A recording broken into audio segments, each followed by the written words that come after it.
Hey Taurus. So, Four of Wands. Four of Wands is happiness, resting. It's the first completion. So, if you're not talking right now, you may be talking very soon. I'm going to get a lot of animosity for saying this. I know that, but hey, you're obviously thinking about them, so don't get too mad at me. Even if you're thinking about how big of a piece of crap they are or whatever your thoughts are, the Four of Wands makes me feel like you still have hope or you can still see yourself with this person.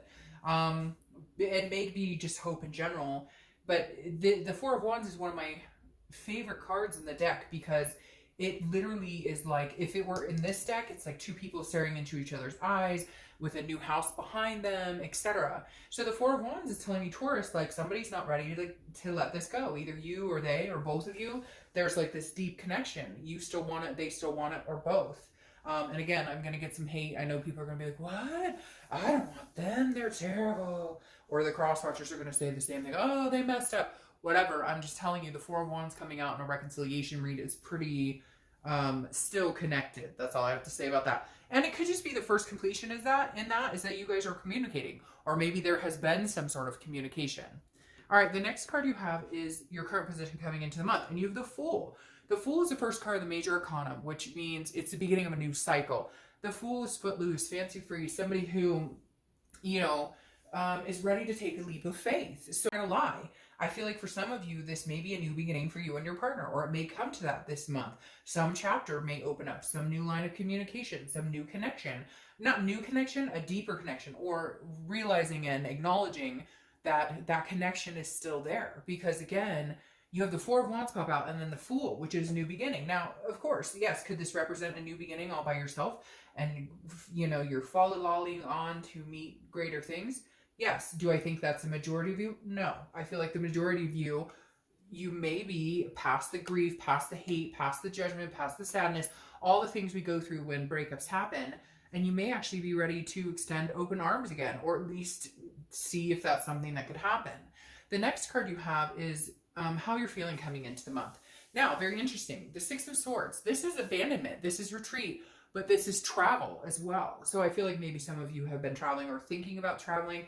It's interesting because I feel like you're mixed almost. Like some of you are like, nope, I'm looking the other way. I'm heading in a different direction. I'm starting anew, but I can't help but feel like that it's almost, I don't want to say you're kidding yourself necessarily, but it's like you knew that leaving, that's really what it's coming down to for this, is that like you knew that leaving and saying goodbye and helping them understand how serious you were about whatever was going on, lying or deception, or even if it's just fighting or arguing, or I get the sense that for a lot of you it was like, oh, you don't want to move in together, or we've had these plans to move in, or we've talked about marriage and nothing's happening, and they didn't get the picture that like, hey, I'm not standing around waiting for you to decide what it is you want with me. Like, that's not fair. I'm not your doormat. And so it's almost like you kind of were like, well, I realize now I had to break free. I had to break ties. The distance made the heart grow fonder. I hate to say it, but some of you were like, I told you I was leaving, and now that I'm gone, you're like, hey, wait. All right. The next card you have is your distant past over the past 5-10 years. It could be throughout your childhood. And you have the King of Cups. The King of Cups is a good listener, calm, supportive person. So I feel like maybe some of you have been talking to a parental figure, or you've been getting guidance, or maybe counseling, or maybe you did in the past and you learned a lot, because the king can also be manipulative. So I almost feel like it's really weird. I feel like some of you dealt with a narcissist in the past. Now, I don't necessarily feel like this is the person you're dealing with now. It could be, but I feel like the universe is coming in saying, hey, you remember the counseling sessions you did, or you remember the long talks you had with people, or remember, when you belonged to a group where you guys discussed like relationships or breakups or whatever it is. Because the King of Cups, again, or like maybe your grandma gave you some advice, or your mom or dad, somebody always said something about relationships. And for whatever reason, that's coming into play this month. Like, make sure that you always are treated well. I don't know. There's somebody in my head going, don't settle, or don't settle for second best, or you just like, you've had somebody in your corner basically telling you like, you fucking deserve a lot and you're a good person and you don't deserve to be treated badly. And for whatever reason this month, the universe is coming in saying, remember this, like, remember. So if this person that you're dealing with, this ex, if you think that you can get on the same page and things could happen and you really think they're a decent person, then maybe, you know, it's worth going for. If not, then I think the King of Cups is saying, you know, like, remember yourself, remember your confidence, remember what you deserve. Okay, the next, somebody's coming in here, but I can't, it's not very clear. It's like they're trying to, it's weird, it's like they're trying to say something and it's not clear. All right, the next card you have is your immediate past, so over the past 2 weeks, past month or two, and you have the Moon, which is Pisces card, which is an illusion. So I call it almost the shady card because I always use the same example. The Moon is like you're in the wilderness, you're walking down a path, there's a moon in the sky, that's your only light, and ahead of you there's a giant object, and you don't know if it's a bear that can eat your feet or if it's a freaking rock that you can just walk around. So instead of figuring it out, it's like an illusional state. You fear something that may or may not really exist. And I feel like, Taurus, with you, this is saying the past few weeks, past month or two, you don't know what's going on with this ex. You're either in the dark or they're in the dark, or one minute they're trying to contact you and the next minute they go dark. And so I feel like it's just been a lot of ups and downs, like a lot of illusions. And you're kind of like, no, if we're going to try and make something happen, or like you guys, after you separated, you thought you guys would talk, or they thought you would talk, and nobody's talking to each other. So you're both sitting in wait going, wonder what he or she is up to. Well, I wonder what he or she is up to.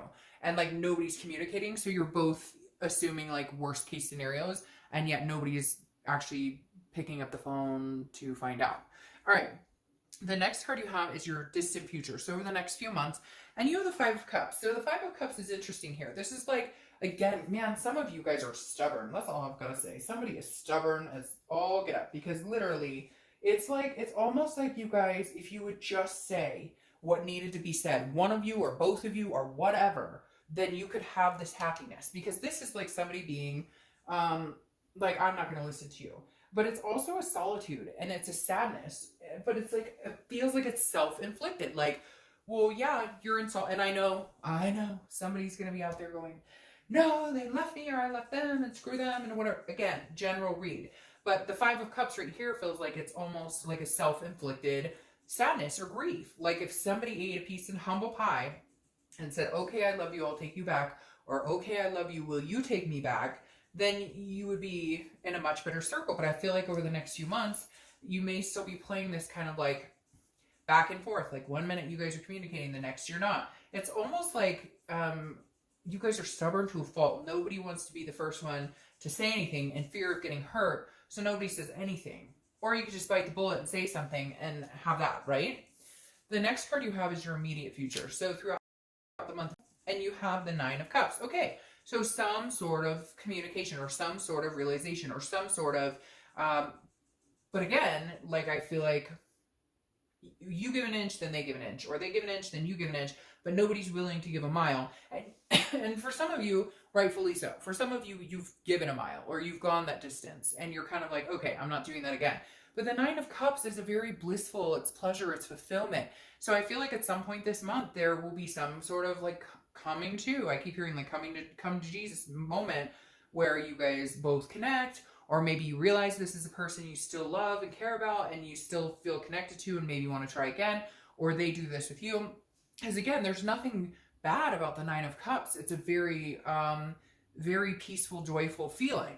All right, the next card you have is anything that's going to happen throughout the month. It could be the beginning, middle, end. It could last for a day, an hour, etc.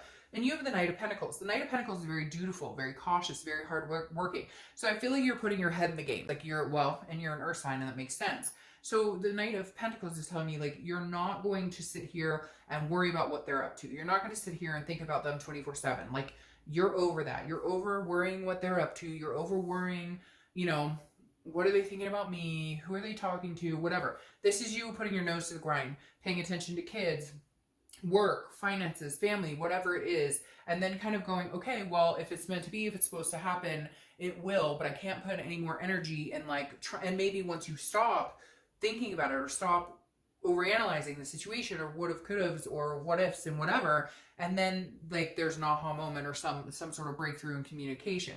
Because once you stop dwelling on something, you give it more room to breathe, and then it has more room to actually be open and come forth.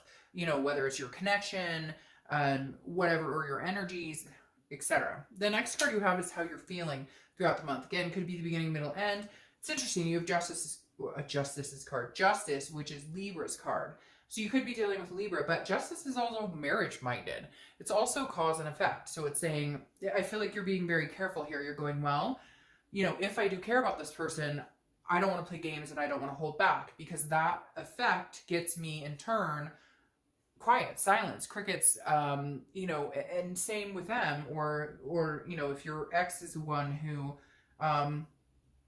you're trying to get in touch with, you know, if they are silent and they don't acknowledge their feelings for you, it's like nobody's getting anywhere if people don't start opening up and talking. And the Justice card, again, is cause and effect. You know, however you act or react to the situations that come this month and the next month or two is what you're going to get in return. So I feel like you're kind of understanding more, what do I want? And then how do we go about having a conversation or some sort of communication that reflects that without any craziness. The next card you have is your hopes and fears for the outcome of the month. Okay, so a fear, obviously here with the Three of Swords, is heartbreak, it's pain, it's despair. It feels like, Leo, because you have this connection that's so very strong, that you're not ready to have that completely broken. You're not ready. Your biggest fear is that either you're going to say the wrong thing or you're going to continue to ignore them and they'll eventually find somebody else, or vice versa, that, you know, they're going to, you know, you're going to try and contact them and they're going to ignore you. There's some sort of, again, there's some sort of fear. Like, it's like there's such a strong connection here, and yet nobody's opening up and really talking or saying anything. And that just creates a bigger wedge, and that just creates more of a fear of this type of heartbreak or having pain or despair or being hurt or let down. And again, this is, you know, this is internal. So how do you get over that? You know, open up, and if it doesn't work and they say go to hell, then you have your answer and bye, you move on, or vice versa. If they open up and want to talk to you, then, you know, if you want to be with them or you want to see what they have to say, then, you know, cause and effect, then treat it how you'd like to. Treat it how you'd like them to react with you. Now, your outcome card is the Six of Wands, which is accomplishment, success, pride.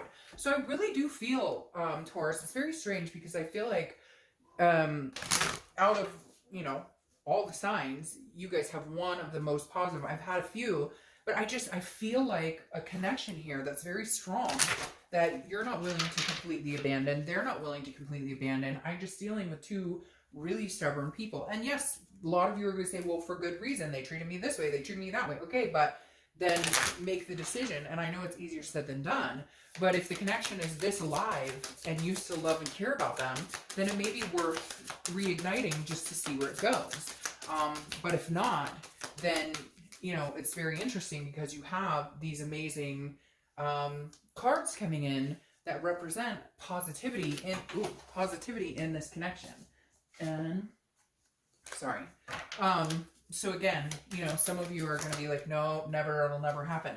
But see, it takes work. You have the Eight of Pentacles clarifying the outcome. The Eight of Pentacles is work. This is dutiful. This is somebody who is, you know, doing the work, doing the hard work, putting in the time and energy into it, which that may be the universe stressing. Like, if this is what you guys are going to, if this is what you guys want, you're going to have to realize it takes hard work. And not that you don't know that, but this particular situation may take some extra work. It may take, you know, a little coaxing on either side of the spectrum.